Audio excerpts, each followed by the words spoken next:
था, तो इसलिए हम 100 शब्द बोलना ही हमने बंद कर दिया, हम तो हवाई जो है इस तरह की बात करते हैं।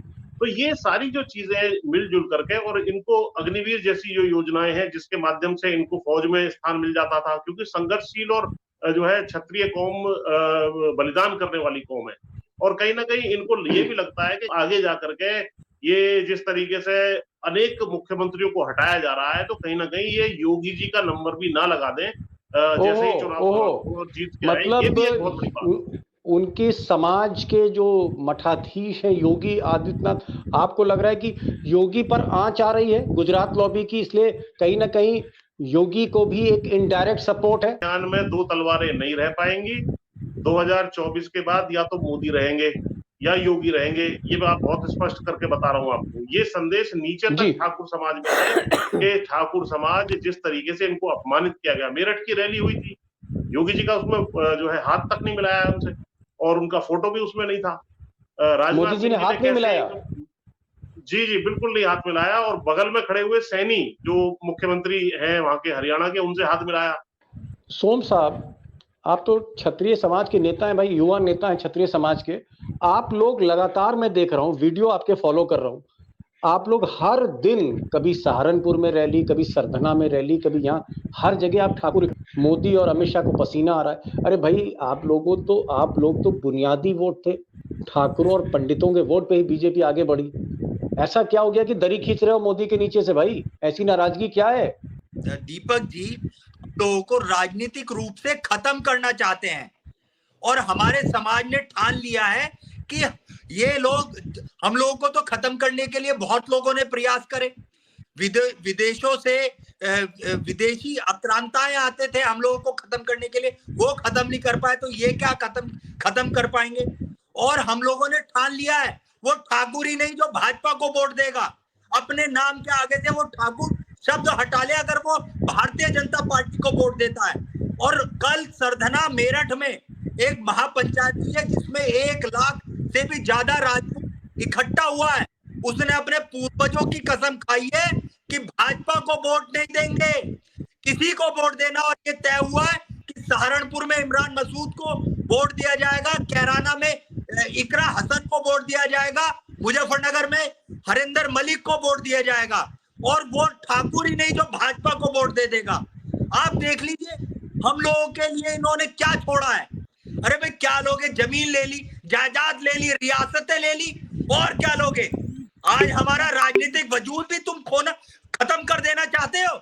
और सुन लीजिए, जब कोई स्वर्ण समाज से या क्षत्रिय समाज से कोई आंदोलन करता है ना, तो पूरे देश में लहर फैल जाती है। हम लोगों के अंदर, हम लोगों से पिछड़े भी जुड़े हुए हैं, हम लोगों से ओबीसी भी जुड़े हुए हैं। हम उनको समझाएंगे कि ये जो सरकार है तानाशाही सरकार है भाई, इनके तो चलिए आता हूं। सोम साहब, आपने एक बड़ी बात, क्या वो समाजवादी पार्टी पे जाएंगे? क्या वो बसपा पे जाएंगे? क्या वो लोकदल में चले जाएंगे? क्या वो कांग्रेस में चले जाएंगे? ठाकुरों के लिए कोई स्थान नहीं है। ये थ्योरी ऑलरेडी जो है भाजपा के अंदर चलती है। और पुरुषोत्तम रूपाला जी का जो बयान है उसके काउंटर में लगभग 10 लाख जो है ठाकुर समाज की वहां रैली जो है राजकोट में हुई। उन्होंने बिल्कुल जो है कसम खा ली, और इनका जो अंतिम नारा होता है वो ये होता है कि रघुकुल रीत सदा चली आए, प्राण जाए पर वचन न जाए। अब ये वचन उठा चुके हैं और लोटे में नमक डाल चुके हैं, जो यहाँ वेस्टर्न यूपी में माना जाता है कि भाई इसके बाद ये क्या है लोटे में नमक? क्या साहब प्रण है चौधरी साहब, लोटे में नमक तो बता दीजिए।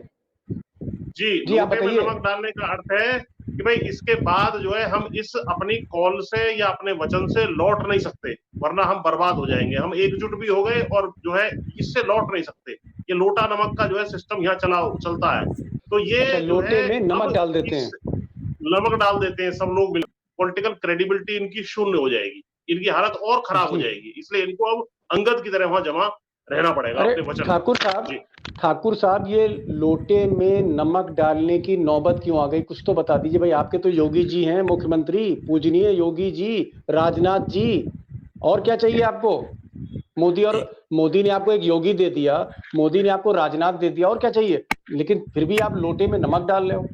समाज ने राजनाथ सिंह को नेता बनाया है, देशवासियों ने नेता नहीं बनाया।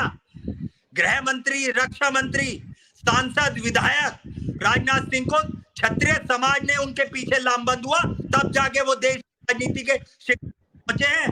तो मैं तो कहूंगा आपके चैनल के माध्यम से राजनाथ सिंह को अपने समाज में वापस लौट आना चाहिए और तुरंत त्याग पत्र दे देना चाहिए। ऐसे अपमान से तो अपने बिरादरी के साथ जुड़ के खड़े होंगे, पूरे देश का क्षत्रिय समाज राजनाथ सिंह के साथ खड़ा हो जाएगा। योगी जी से भी कहूंगा तत्काल इस्तीफा दे देना चाहिए। हम लोगों ने तो सम्मान के लिए अपनी राजपाट को त्याग कर दिया, तो योगी जी को भी राजपाट त्याग देना चाहिए, तत्काल इस्तीफा दे देना चाहिए। चौधरी साहब, ये तो मामला था। और योगी ये चाहते हैं कि मोदी और अमित शाह की सरकार दिल्ली में ना बने, और अगर वो सरकार नहीं बनती तो योगी की सरकार मजबूत रही, ये आप कहना चाह रहे हैं? थोड़ा सा इसको सिंप्लीफाई करिए जो आप कहना चाह रहे हैं। देखिए, योगी जी मालूम है कि अगर 26 सीटों वाला व्यक्ति जो है देश का प्रधानमंत्री बन सकता है, तो मैं तो 80 सीटें हैं कंट्रोल कर रहा हूं। 80 में से पिछले 2 बार से जो सीटें आ रही हैं और बाद वाली तो मेरे कार्यकाल में आई 65 सीटें के आसपास आई। तो भाई मैं भी तो जो है देश का प्रधानमंत्री